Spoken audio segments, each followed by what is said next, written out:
অনেক দিন থেকেই কিন্তু ভাবছিলাম ছুটি নেব কিন্তু সেটা কিন্তু হচ্ছিল না।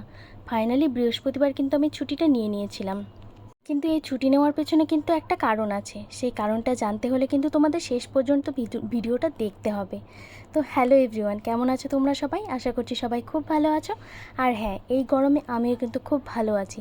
যেহেতু বৃহস্পতিবার, আমি কিন্তু ঘুম থেকে ওঠার পর ঘরের কিছু কাজ সেরে স্নানটা সেরে নিয়েছিলাম। বৃহস্পতিবার তাই পুজো করব বলে ফুলগুলো তুলে নিয়েছিলাম। ঠাকুরের বাসনপত্র আগে ধোয়া হয়ে গেছে।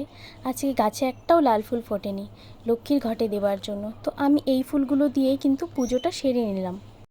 পুজো শেষে কিন্তু আমি আমাদের ঠাকুরগুলো তোমাদেরকে দেখিয়ে দিলাম। আমাদের আসনে রয়েছে মা লক্ষ্মী, রাধাকৃষ্ণ, মা বিপত্তারিণী, বাবা লোকনাথ, ভোলেনাথ, গোপুসোনা আর আমার বজরংবলী। তো আমার পুজো কিন্তু শেষ, এবার বাকি কাজগুলো কিন্তু আমাকে করে নিতে হবে।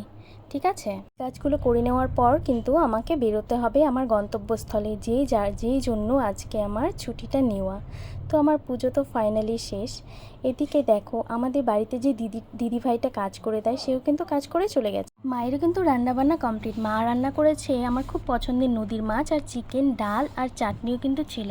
আবার আমি চিকেন কষাটা পছন্দ করি জন্যে মা আমার জন্য কিন্তু কষানোটা রেখে দিয়েছে, ওটা দিয়ে খেলাম। আর এদিকে দেখো, আমার অনেক দিনের জমানো স্বপ্নের ব্যাংক, যেটার জন্য আজকে আমার ছুটি নেওয়া।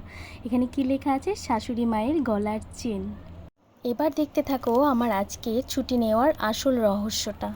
বাইরে বেরিয়ে পড়বো বলে কিন্তু আমি কিন্তু রেডি হয়ে গিয়েছিলাম। আর হ্যাঁ, আজকে কিন্তু আমার কর্তামশাইও ছুটি নিয়েছিল, মানে আমরা দুজনেই প্ল্যান করে ছুটিটা নিয়েছি একসাথে সব কাজগুলো করব বলে। কারণ একার পক্ষে তো পসিবল না, একা একা কোথায় কী করে করব।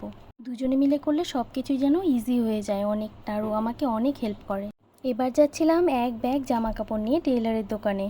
পুজো চলে আসছে, তাই পরে আমার এই কাজগুলো আর করা হবে না, কারণ টেইলর করে দেবে না। কতগুলো ব্লাউজ ছিল বানানোর, আর এদিকে ছিল চুড়িদারও ছিল বানানোর, পুরনো কতগুলো কাজ ছিল। টেইলারের দোকান থেকে বেরিয়ে কিন্তু ফুচকা নিয়ে নিয়েছিলাম। ফুচকা খেতে খেতে চলে গেলাম সোনার দোকানে। হ্যাঁ, এটাই কিন্তু আজকের ছিল আমার আসল কাজ। এটার জন্যই কিন্তু আজকের আমার ছুটি নেওয়া। তো তোমরা কিন্তু ভিডিওটা স্কিপ করবে না, কেউ অবশ্যই দেখতে থাকো। প্রায় 3 বছরের কাছাকাছি আমার ব্যাংকটা কিন্তু ভরে গিয়েছিল। অনেক দিনের আশা ছিল এটা করার। ফাইনালি আজকে এটা সত্যি হতে চলেছে। কাউকে যখন কোনো কিছু দিই, সত্যি আমার অনেক আনন্দ হয়, অনেক খুশি লাগে আমার। এটা একটা আলাদাই অনুভূতি কাউকে কোনো কিছু গিফট করার। কিন্তু আমি আমার বাজেট অনুযায়ী কিন্তু আমি দেখে নিচ্ছিলাম। কিন্তু ফাইনালি কিন্তু আমি আমার পছন্দের জিনিসটা পেয়ে গেছি। দেখো, আমার এদিকে সব কিছু কমপ্লিট। কত খুশি লাগছিল কি বলবো তোমাদেরকে, আমি বলে বোঝাতে পারবো না। আমি কিন্তু আমার সাধ্য মতো করেছি। কেউ আবার বলো না যে দেখাচ্ছি। হ্যাঁ, এগুলো তো সবাই কেনে, হ্যাঁ সবাই কেনে, কিন্তু এই অনুভূতিটা অনেকটাই আলাদা। তো আমার কাছে এটা অনেক মূল্যবান, এটা আমার মেমোরি হয়ে থাকবে। এই চেনটা কিন্তু শাশুড়ি মায়ের জন্য নেয়া, কিন্তু শাশুড়ি মা কিন্তু আজকে জানে না যে সারপ্রাইজটা আজকে দিচ্ছি। কারণ উনি জানে আমি ওনাকে দেবো, কিন্তু কবে দেবো সেটা কিন্তু জানে না। শুধু ভাবছিলাম এটা পেলে কতটা খুশি হবে। তো ফাইনালি আমি এই দোকান থেকে বেরিয়ে গেলাম। এবার বাড়ি যাব। আমরা দুজনেই কিন্তু ভীষণ খুশি হয়েছি এটা দেখে।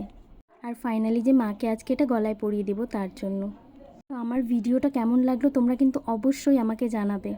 তো আমি কিন্তু ঘরে চলে গেলাম, গিয়ে দেখি মা টিভি দেখছিল। এটা পেয়ে কিন্তু ভীষণ খুশি, মুখটা একবার দেখো কত হাসছিল।